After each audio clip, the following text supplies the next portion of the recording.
Bikes and cars వాడే వాళ్ళందరికీ కూడా ఒక ఇంపార్టెంట్ అప్డేట్. ఇక పైన మీరు ఈ తప్పు చేస్తే మీ బైక్ ఆర్ కార్‌లోని పెట్రోల్ బంక్‌లో పెట్రోల్ కూడా కొట్టకపోవచ్చు. దీని రిలేటెడ్‌గా ఏంటంటే సుప్రీం కోర్ట్ దగ్గర నుంచి అనౌన్స్‌మెంట్ వచ్చింది.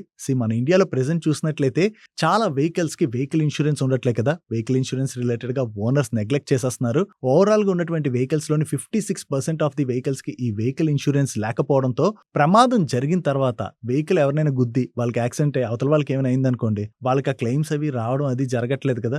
సొల్యూషన్ రావట్లేదు కాబట్టి ప్రెజెంట్ ఉన్నటువంటి వెహికల్స్‌కి ఖచ్చితంగా ఇన్స్యూరెన్స్ ఉండే విధంగా పోలీసులు చర్యలు తీసుకోవాలి.